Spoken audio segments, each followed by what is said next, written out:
여러분 안녕하십니까, 진성호입니다. 지금 국민의힘과 민주당의 기류는 정말 정반대입니다.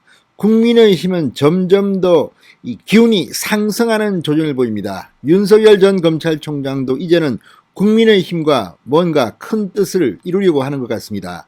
그런데 반면 지금 민주당은 조국 전 장관 때문에 난리가 났습니다. 조국 전 장관이 낸 회고록, 조국의 시간이 이 베스트셀러가 되면서 지금 민주당은 자중질환이 일고 있습니다.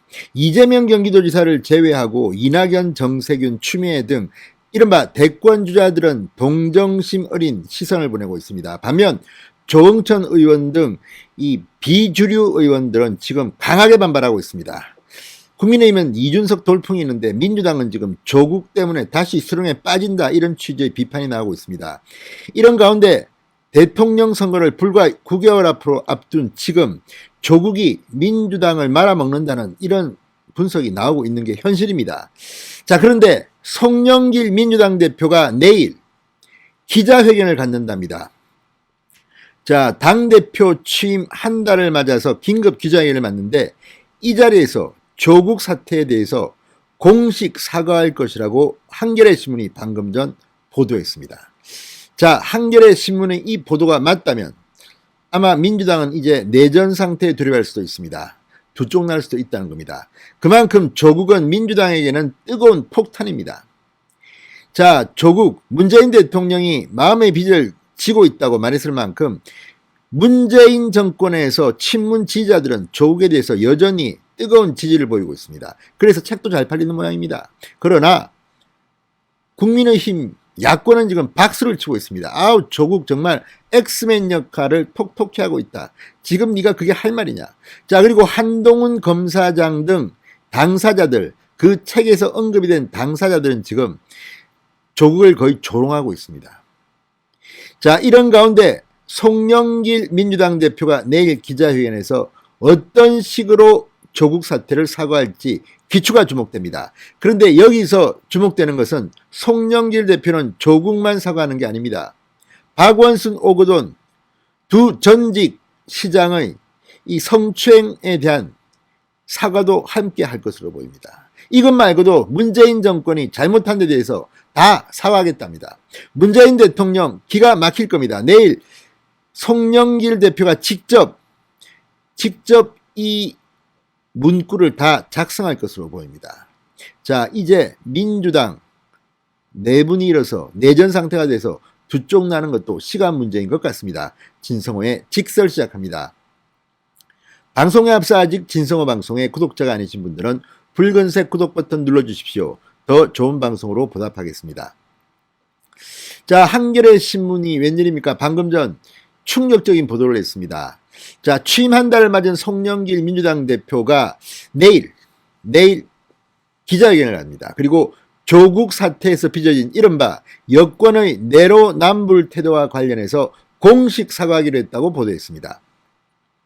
자, 4.7 보궐선거 민주당의 참패에 이어서 최근 조국 전 장관의 회고록 출간을 계기로 논란이 되풀이되자 이참에 매듭을 짓고 넘어가야 한다는 판단을 한 것으로 보입니다. 민주당 핵심 관계자는 오늘 한겨레와의 통화에서 민주당이 법적으로나 윤리적 차원에서 조국 전 장관의 잘잘못에 대해서 말할 수는 없지만 조국 사태가 전개되면서 청년들을 중심으로 공정성에 대한 문제제기가 있었던 것이 사실이다. 민주당이 그 과정에서 보여준 부족한 태도를 사과하는 것이다. 자, 송영길 대표는 이 자리에서 또한 고 박원순 전 서울시장과 오거돈 전 부산시장의 성비위 사건, LH 직원들의 땅 투기 사태 등과 관련한 입장 표명도 할 예정이라고 한겨레가 보도했습니다. 자, 이와 관련해서 송영길 대표는 오늘 국회에서 최고위원회를 열었습니다. 그리고 4.7 재보궐선거 패인으로 지목됐던 일련의 사건들과 관련해서 당 차원의 입장 표명 방법 등을 놓고 의견을 수렴한 것으로 전해졌습니다. 다양한 의견이 오고 갔다고 합니다. 결국 송영길 대표 본인이 직접 당의 공식 의견을 밝히기로 결론이 났으며 입장문 역시 송영길 대표 본인이 직접 작성하기로 했습니다. 자, 조국 사태와 관련한 민주당 지도부 차원의 사과는 이번이 두 번째입니다. 그러나 첫 번째는 그렇게 기억이 잘 나지 않죠. 누가 있을까요? 바로 이해찬 전 대표가 있습니다. 지난 2019년 10월이었습니다. 조국 전 장관 사태가 걷잡을 수 없이 확산되던 그 시기에 조국 전 장관이 장관에게 물러나자 당시 이해찬 대표 기자회견을 열었습니다. 그리고 국민들이 느껴설 불공정에 대한 상대적 박탈감과 좌절감을 깊이 있게 헤아리지 못했다. 매우 송구하다고 밝힌 바 있습니다. 이걸 뭐 사과라고 인정해야 될지도 모르겠습니다만 아무튼 알리바이를 만들려고 한 것 같습니다. 이해찬 전 대표가 이런 식으로 두리뭉실 사과를 했습니다. 자, 그런데 당시 이해찬 전 대표의 사과에도 불구하고 민주당 안팎에선 조국 전 장관을 옹호하는 의원들과 지지자들의 목소리가 끊이지 않았습니다. 주말이 되면 서초동에서 촛불 집회를 갖고 조국 수호를 외쳤습니다.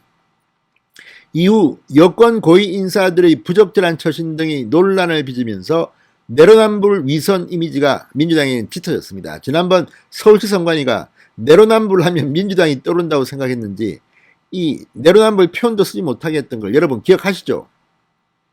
민주당 관계자는 대표 취임 이후 현장을 돌면서 청취한 민심을 바탕으로 당의 진로를 결정해야 하는 순간이 온 만큼 송영길 대표 본인이 분명한 의견을 밝혀야 한다고 결심한 것 같다고 말했습니다.